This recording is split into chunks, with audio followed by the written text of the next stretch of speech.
오늘 말씀이 좀 길죠. 21절부터 44절까지인데 27장이 나오고 그 다음에 28장이 나오니까 사도행전 이제 끝부분입니다. 끝부분은 무슨 내용이냐?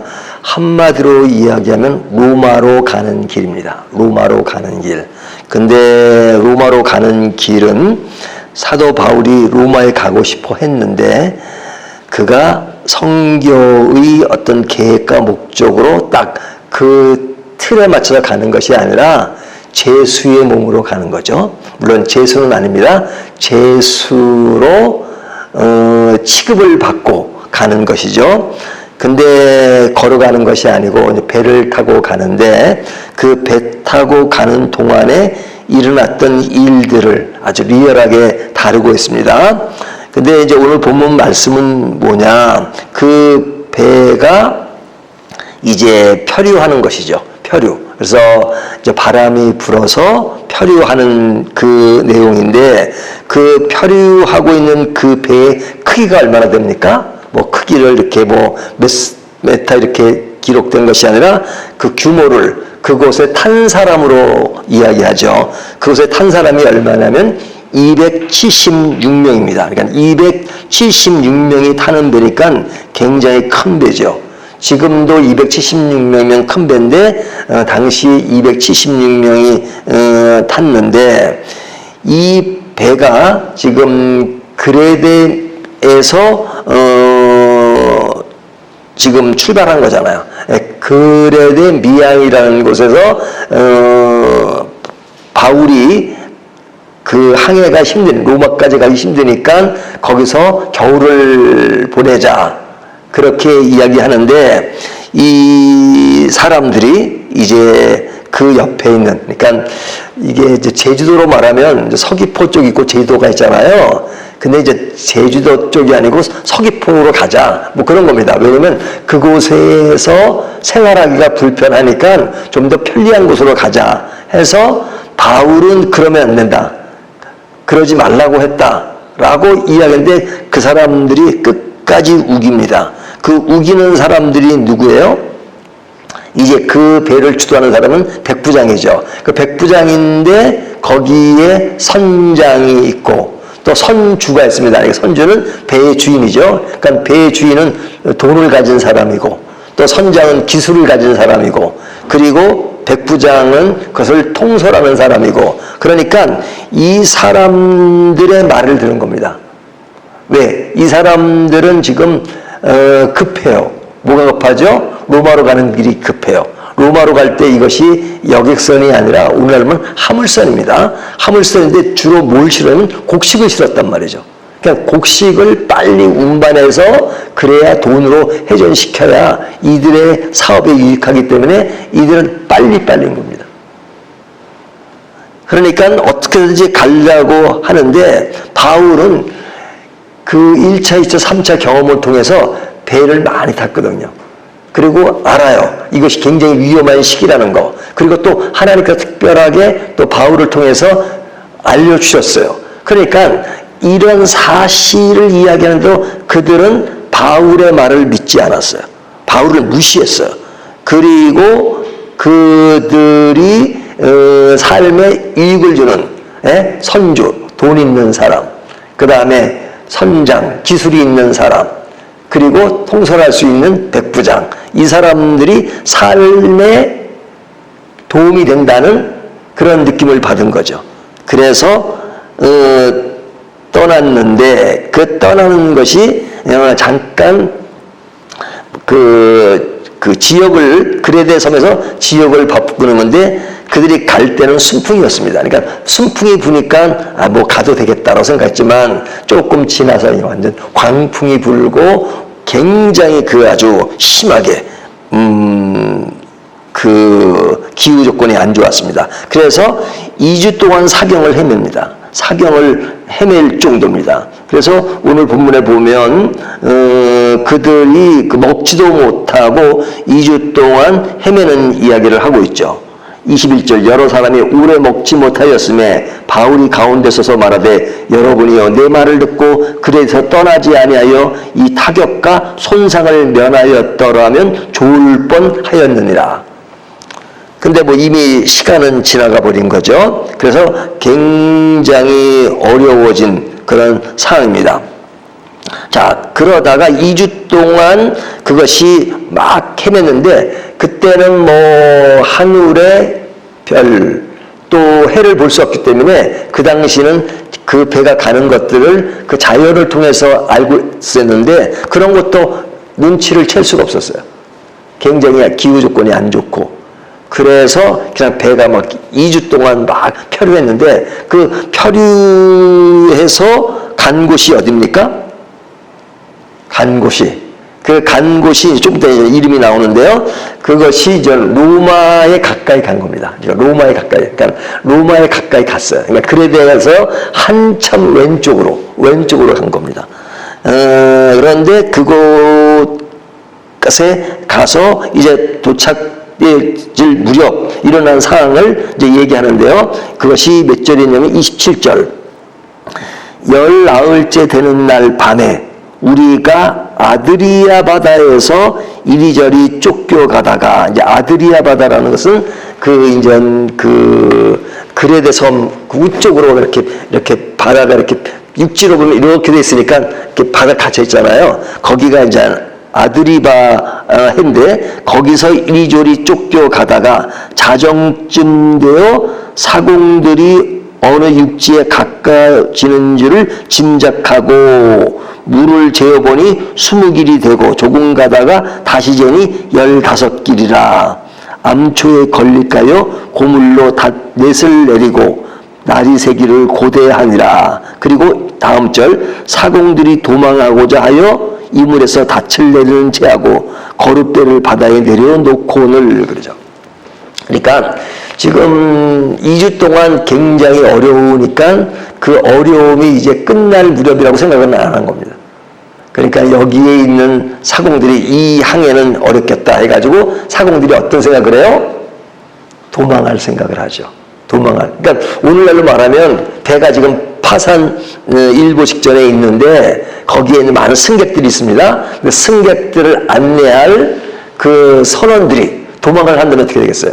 아마 오늘날 그런 일이 난리가 날 겁니다. 또 그런 일이 벌어지면 막 뉴스거리가 되고 선원들이 도망가고 그러면 뭐 이거는 말도 안 되는 비록 선원들이 시선에서도 먼저 승객을 살리고 선원들은 제일 나중에 탈출해도 되는 것이 보통 상식이잖아요. 근데 지금도 그런데 이 당시에 이들은 지금 270명을 탄 그 배에 자기들이 먼저 도망할 생각을 합니다. 그러니까 도망할 생각을 하는 것을 이제 바울이 알게 되죠. 그래서 바울이 그것을 리드했던 백부장에게 그들이 도망가지 못하게 합니다. 그러니까 바울이 처음에 이 배가 떠나면 안 된다고 해도 리드를 하려고 할 때 그것이 전혀 먹히지가 않았는데 사람들이 이제는 바울의 말을 듣기 시작한 거예요. 왜 그렇죠?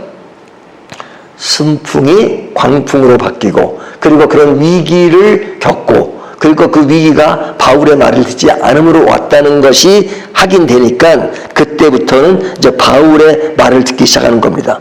그래서 바울이 뭐라고 이야기하냐면 그들이 선원들이 도망가는 것을 백부장을 통해서 막게 하고 그리고 그들에게 이제 음식을 주라고 합니다. 34절을 보면 음식 먹기를 권하노니 이제 너희의 구원을 위하는 것이요 너희 중 머리카락 하나도 잃을 자가 없으리라 하고 그러니까 이제 배가 이제 거의 뭐 육지에 이제 가까웠습니다. 근데 이제 배가 큰 배니까 육지에 딱 붙일 수가 없잖아요. 그러니까 어느 정도 이제 거리를 두고 그러니까 거기서 이제 이 사람들이 이제 그동안 먹지도 못했으니까 그 먹을 것을 주라 해서 이제 먹을 것을 줍니다. 하지만 더 이상 항해는 어렵다고 생각해서 먹는 것만 좀 충분히 먹게 하고 거기에 있는 그 곡식이나 이런 것들은 이렇게 바다로 버리게 해서 그 배가 그 밑에 있는 그 뭐 암초라 이것을 부딪히지 않게 해서 최대한 배를 가볍게 하는 그런 내용이 나옵니다. 그러니까 여기서 이제 먼저 이제 이동을 굶었으니까 먹게 합니다. 그러니까 이 먹게 한다는 것, 지금 계속 바울의 믿음과 그 다음에 바울이 그들에게 전하는 것과 또 그들이 고난을 당하는 것, 그런 이야기 속에서 2주 동안 먹지 않았는데 바울이 그런 속에 너희가 왜 이렇게 했느냐 회개하라 뭐 이렇게 나오는 것이 아니라 먹을 것을 주라 이렇게 나온단 말이에요. 먹을 것을. 그걸 보면 자 한번 질문을 하겠습니까? 질문하겠습니다. 믿음과 먹는 것은 상호관계가 있는 겁니까 없는 겁니까? 믿음 따로예요? 먹는 것 따로예요? 질문 자체가 좀 어렵죠? 그러나 대답을 아마 아주 잘 하실 수 있을 것 같은데요. 믿음과 먹는 것이 동떨어진 게 아니죠. 그러니까 믿음이 사실은 어디서 펼쳐지는 거예요? 여러 가지로 펼쳐지지만 우리가 먹고 사는 삶 속에서 펼쳐지는 거잖아요. 그러니까 이 먹는 문제가 굉장히 중요합니다. 그런데 믿음의 사람은 어디서 그 믿음을 표출시키는 거냐? 먹는 문제에서. 물론 먹는 것 말고도 삶 전체에서 나타나지만 지금 강조하고 있는 측면은 믿음의 문제는 삶의 문제라는 거예요.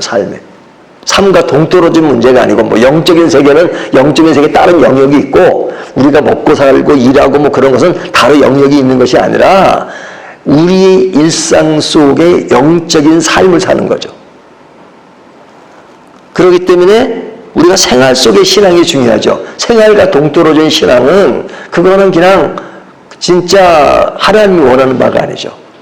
뭐 세상이 그렇게 그러면 뭐 산속에 산다고 세상이 아닌 건 아니지만 동떨어진 삶이 나지만 삶 속에 신앙을 원하는 겁니다. 그래서 우리 신앙생활은 늘 일상생활에서 제대로 돼야 돼요. 교회 안에서만 그냥 뭐 기도하고 교회 안에서만 말씀 보고 교회 안에서만 하나님 만나는 것이 아니라 교회에 있는 시간은 사실은 우리 일상생활은 몇 시간 안 되잖아요. 하지만 삶의 영역 전체 어디든지 하나님과 늘 교제하는 것, 이것이 더 중요하고 그런 삶의 예배가 우리의 의식 예배 속에 더 강조되는 것이 중요하죠. 자, 그래서 이제 먹기를 다 하고 이제 배가 이제 육지에 가까웠습니다. 그러니까 바울이 이제 육지로 건너가자. 근데 수영을 하는 사람은 먼저 가고 수영을 못한 사람은 거기에 있는 다른 것을 의지해서 갈 수 있도록 해서 이제 그 가는 장면이 나옵니다. 그래서 그 가는 곳이 이제 섬입니다. 그 섬이 멜리데 섬인데 그 멜리데 섬에서 이제 석 달을 머무게 되는데 내일 본문에 보면 이제 내일이 이제 마지막 28장 부분이잖아요. 28장 부분에 이제 멜리데 섬에서 석 달 동안 머물면서 바울이 이제 뱀에 물렸지만 독을 받지 않는 그런 사건들이 나오잖아요. 멜리데 섬에서 그 사람 원주민들이 잘 해줘가지고 이제 결국 로마까지 가는 이야기로 사도행전을 마치게 되는데 이 곳에서 이제 이들이 이런 안전하게 석 달을 보내게 되는 내용이 나옵니다. 이것이 이제 오늘 본문 전체의 내용인데요. 오늘 본문 전체를 통해서 우리가 생각할 수 있는 것이 무엇인가? 빨리 가는 것 중요하죠. 하지만 빨리 가는 것보다는 방향이 중요하다 하는 이야기들을 우리가 일상생활에 하잖아요. 지금 이들에게 문제는 빨리 가려고 하는 어떤 상업적인 그런 것에서 그들이 실수를 했던 그런 부분에 대해서 중요한 것은 늘 생활 속에 하나님의 인도하심을 잘 받는 것이 얼마나 중요한 것인가 하는 겁니다. 그래서 하나님의 인도하심을 생활 속에서 잘 받는 것이 믿음이에요. 근데 지금은 이 사람들이 많이 후회를 하지 않았겠어요? 바울의 말을 듣지 않은 것. 그럼 바울이 이 사실을 이야기해 줍니다. 지금 너희가 그런 실수를 했지만 이제부터는 하나님이 너희를 죽이지 않으실 것이다. 살릴 것이다. 너희가 지금 배에서 2주 동안 폭풍과 어려움 속에 있었지만 이제 안심하라. 그러니까 안심하라. 괜찮다는 말을 지금 사도 바울이 계속 반복하잖아요. 반복하는 것은 하나님이 나에게 분명히 알려주셨다.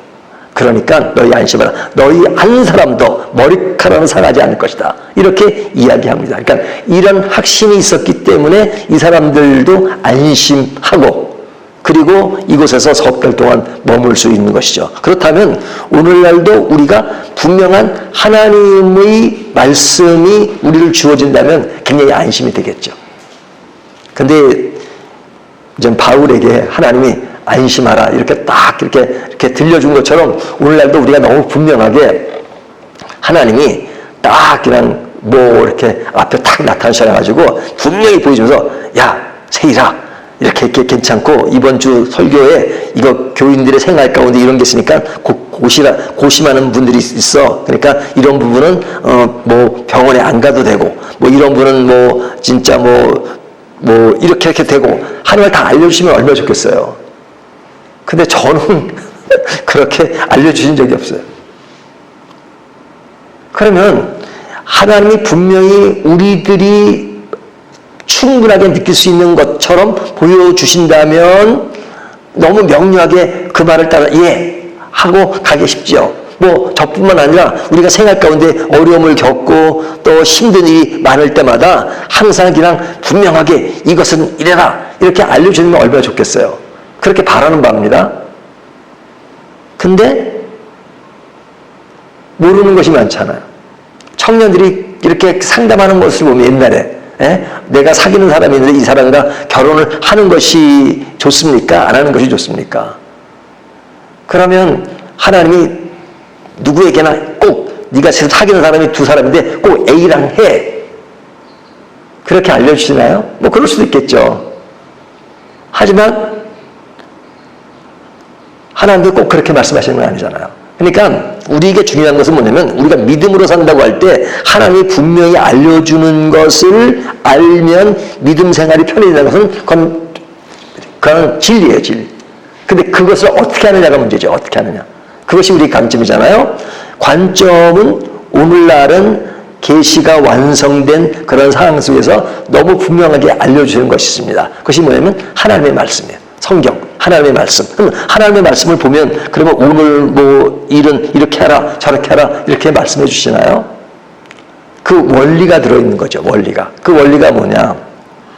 하나님이 우리에게 주시는 상식이 있어요.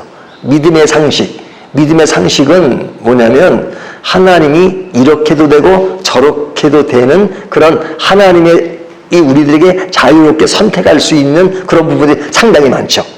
단지 그것이 믿음의 기조 위에서 하나님이 원하는 상식과 그리고 바른 하나님의 윤리의식 가운데서 행해져야 될 것. 그러니까 아까 말한 예를 들어 여러 사람의 그런 결혼 상대를 쓰면 하나님 결혼 상대자가 정말로 믿음 생활을 같이 할 수 있고 뭐 등등등등 여러 가지 그런 것들을 늘 말씀에 비춰서 판단할 수 있잖아요.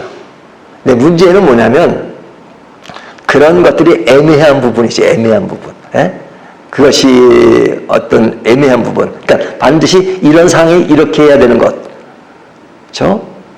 그러니까 상식적인 것들은 그냥 하면 돼요. 뭐 버스를 탈 때 이 버스를 타야 되나 안 타야 되나. 그거는 몇 번 버스가 우리 집 가는 것을 알면 그 버스 타고 가면 됩니다. 그건 간단해요. 하지만 삶의 영역 속에서 아주 민감하고 예리한 부분, 어떤 결정과 선택을 할 때 그때 어떻게 되느냐. 그 믿음의 기조 위에서 이럴 때는 이러한 것이 어떤 자세로 하는 것이 중요하나. 그 자세 부분에서 하나님과의 어떤 관계를 깊이 생각하고 결정하는 것. 그러면 그 과정 속에서 하나님이 역사하십니다. 지금 이들은 사도 바울의 말을 듣지 않고 지금 굉장히 2주 동안 어려움을 겪지만 그래서 전혀 로마로 가는 그 길이 다른 방향으로 가게 되고 가지도 못하고 죽는 그런 상황인 것 같지만 끝나고 보니까 로마로 가게 되고 지금 상황에서도 그 멜리데 섬 그것은 지금 로마가 있으면 그 밑에 가까워진 겁니다. 그러니까 하나님의 길은 여전히 순항하고 있습니다. 그 순항 속에서 여러 가지 우리가 겪어야 하는 광풍과 어려움이 있지만 그런 가운데서 하나님은 역사하십니다. 그렇기 때문에 우리는 그 순간순간 모든 것을 다 알지는 못해요. 그리고 다 알고 가는 건 아니에요. 하지만 기본적으로 하나님을 의지하고 하나님 내가 길이 잘 모르지만 하나님을 믿고 가겠습니다라는 어떤 확고한 믿음의 자세를 가지고 간다면 결국 하나님은 그 선까지 우리를 인도하실 것입니다. 그 길을 늘 하나님과의 관계 속에서 풀어가는 저와 여러분이 되시기를 주님의 이름으로 축원합니다.